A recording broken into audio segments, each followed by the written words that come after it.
খাসির মাংসর ঘুগনি হবে আজকে, সরি খাসির চর্বির, তার জন্য একটু গ্যাসটা ধরিয়ে নিয়েছি। এবার কুকারে মটর সেদ্ধ হবে নাকি? হ্যাঁ, তাহলে কুকারটা চাপিয়ে দাও। আচ্ছা এই সিস্টেমটা কি সিস্টেম দেখি? কুকারটা ঢুকে যাচ্ছে, ওটা ঢুকে যাচ্ছে তো, তাই এটা এই ও তো দারুণ শিল্পকলা গো তোমাদের। কুকারে জল দিয়ে দাও, মটর দেওয়া হচ্ছে। আমরা ওই একই সাথে আলুটাও সেদ্ধ করে নেবো।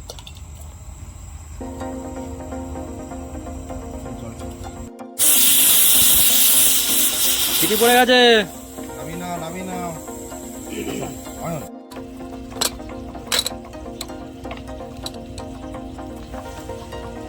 আলু পুরো গলে গেছে, বুঝলে?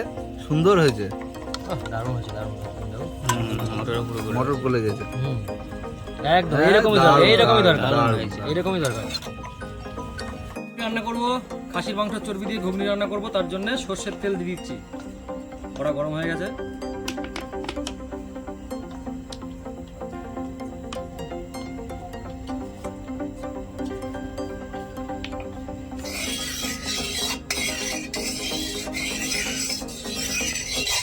ফোড়নে নিয়েছি তেজপাতা আর গোটা গরম মশলা,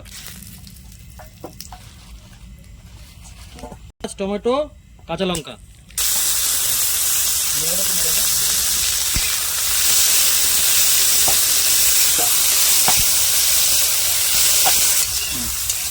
পেঁয়াজ, লঙ্কা, টমেটো লাল লাল হয়ে গেছে।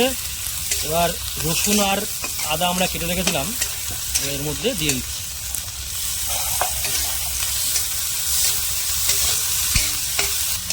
মশলাটা কষানো হয়ে গেছে। এবার এর মধ্যে দিয়ে দেবো ধনে গুঁড়ো, জিরে গুঁড়ো, শুকনো লঙ্কা গুঁড়ো, হলুদ গুঁড়ো আর লবণ।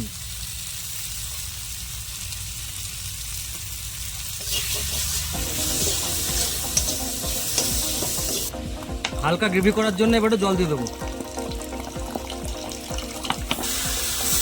খাসির চর্বিটা পড়ে গেল নাকি?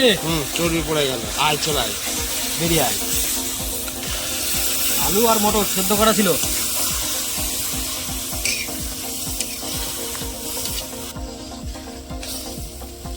পরিমাণ মতো জল দিয়ে দেবো, পরিমাণ মতো জল।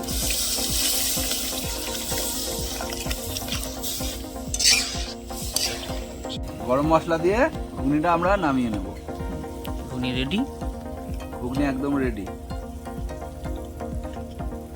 হয়ে গেছে। তো এর উপরে আমরা একটুখানি এটাকে সুন্দর করে সাজিয়ে দেবো। শসা, হালকা গাজর, কিছু টমেটো দিয়ে দেবো, একটু কাঁচা লঙ্কা দিয়ে দেবো 4-5 দানা, একটু ধনে পাতা দিয়ে দেবো, আর দেবো হচ্ছে লেবুর রস।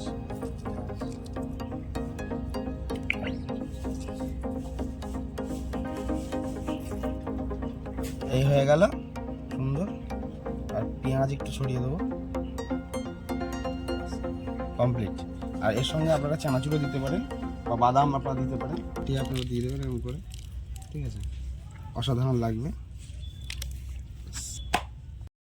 আর এই যে ঘুগনি খুব সুন্দর হয়েছে।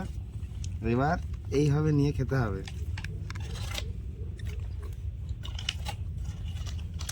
ভালো হয়েছে, খুব সুন্দর হচ্ছে। চর্বি দিয়ে একটা ফ্লেভার এসছে, একটা স্বাদ এসছে ভালো, ঠিক আছে? আর যেহেতু পাতিলেবু দেওয়া আছে, এটা টকটকও আছে, খুব সুন্দর লাগছে। শাকা রুটি আর ঘুগনি।